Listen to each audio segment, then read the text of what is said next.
The NASCAR community is united in its belief that the organization has been unfair in its handling of the Kaulig racing situation. The governing body's apparent favoritism towards certain teams over others raises serious concerns at this point. Their rival team, Hendrick Motorsports, successfully appealed a penalty nearly identical to the one given to Kaulig Racing, which gives a lesser-known team good reason to be upset. Despite NASCAR's explanations, the sanctioning body seems to be entering a new era in which its decisions will face widespread criticism. Join us as we delve into the contentious issue of NASCAR's treatment of Kaulig Racing. Over the next 8 minutes, I can assure you, we'll provide an enlightening discussion. Before we dive deeper into NASCAR's decision, I'd appreciate it if you'd click the like button, subscribe, and enable notifications. During the same race weekend as Hendrick Motorsports, Kaulig Racing lost 100 driver-owned points and 10 playoff positions. Despite widespread criticism of its policy on modified parts, NASCAR seems unyielding, knowing that Kaulig Racing has tempered with single-source supplied parts, specifically the hood louvers, on all 4 of their race cars. It wasn't surprising to learn that Hendrick Motorsports had done the same. However, the penalty was overturned on appeal, giving one of the sport's most dominant teams a significant victory. Their justification was reasonable. They argued that they had no control over the delivery schedule established by their single-source supplier.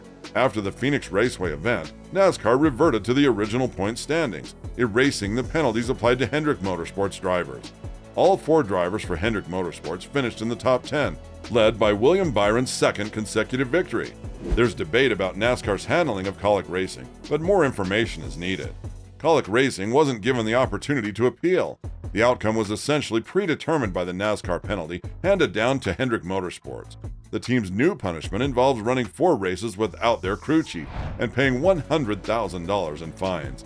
It's important to note that the only difference between the Hendrick and Kaulig cases was the timing of the discovery of the illegal hood louvers.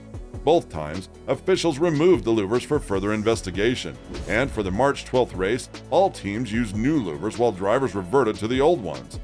On Wednesday, the 3-member appeals panel largely dismissed the case against these penalties, reducing the point penalty from 100 to 75. Despite the comparatively lenient penalty handed out to Hendrick Motorsports, the fact that only 2 of Kaulig Racing's 4 full-time drivers have broken the rules demonstrates that NASCAR is indeed facing valid criticism. During an appearance on FS1's NASCAR Race Hub, Chris Rice expressed his displeasure with the panel's decision and appeared visibly upset. He then elaborated, "The current environment presents numerous challenges, including regulatory obstacles and reliance on a limited number of suppliers. I'm here to show my support for my team. I stand firmly behind Kaulig Racing. Our actions were neither immoral nor illegal. These past several hours have been incredibly trying, but I truly believe we can overcome this. Our racing team is resilient and steadfast. For the past 2 years, we participated in the Cup Series, and our motivation comes from our team stars on the track. We're not ones to quit easily, and we won't start now. The entire appeal process is indeed disheartening." Rice claims that as he discussed NASCAR's decision to penalize HMS for their alleged modifications to the hood louvers with HMS Vice Chairman Jeff Gordon and HMS Vice President of Competition Chad Canals, Rice also said that the penalties negatively impacted the young racing team beyond just the scoreboard and criticized NASCAR for this. Rice points out that Kaulig Racing's drop to near the bottom of the championship standings and the loss of Trent Owens, the crew chief affected by the penalty, are additional consequences that the team must now face. Moving forward, Kaulig Racing and its supporters are left questioning the fairness of NASCAR's decision-making process. It is possible that well-established teams like Hendrick Motorsports are receiving preferential treatment due to their status and influence in the racing world.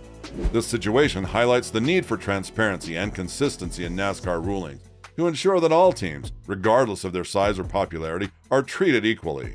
Rice continued to provide more insight on the topic. "Losing Trent Owens has been a significant blow to our team, as he has been the crew chief for the number 31 car for the past 4 races. However, we're determined not to let this setback push us further down. We currently have 3 Xfinity cars at our disposal, but we also recognize the need to invest our own resources to stay competitive. Established teams with double our experience and depth have a considerable advantage, and we're working hard to bridge that gap. Over the past year, we've made progress by expanding our staff, which has put us in a better position than before. However, Justin Haley's absence has left a considerable void in our team. Only recently have our team members truly started to come together and work as a cohesive unit. This year has gotten off to a rocky start. but I am confident that we'll see improvements as the season progresses. Losing 100 points is a devastating setback for a race team like ours, which usually finishes between 15th and 20th place. Racing the next 4 races without Trent will undoubtedly be challenging. However, we're committed to pushing through these difficult times and emerging stronger on the other side.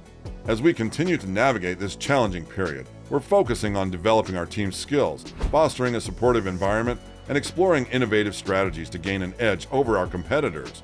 We're also committed to learning from our setbacks and using these experiences to fuel our growth and drive us towards success.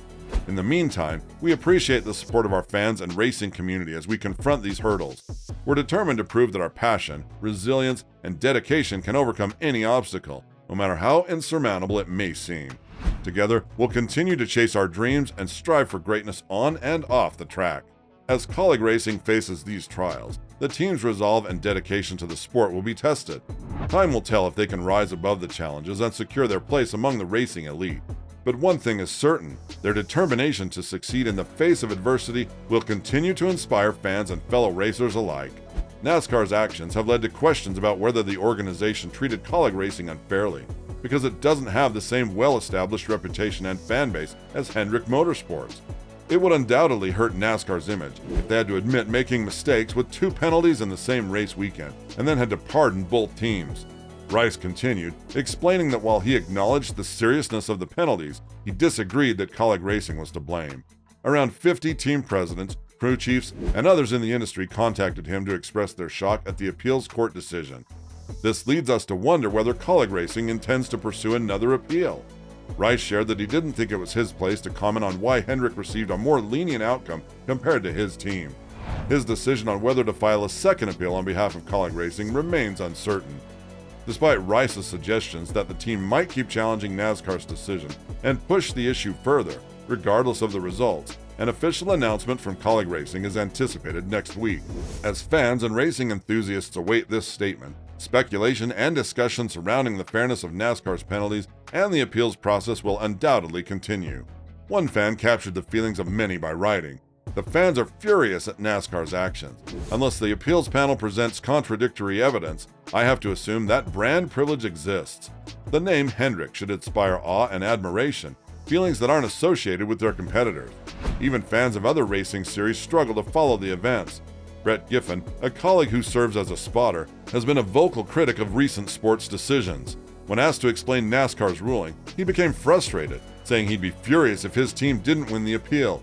Interestingly, in his podcast conversation with Freddie and TJ, Brett mentioned that, according to reports, Canals claimed Hendrick Motorsports had to modify the hoods because they wouldn't close properly.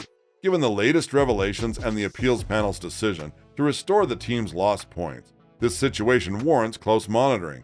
It's becoming increasingly clear that NASCAR is in a difficult spot, from which extricating itself will be tough. Do you find NASCAR's decision on Kaulig Racing acceptable? Do you believe the team, like Hendrick Motorsports, should have been able to successfully appeal the Hoodlouvers penalty? Share your thoughts below. And after you do, please like, subscribe, and enable post notifications.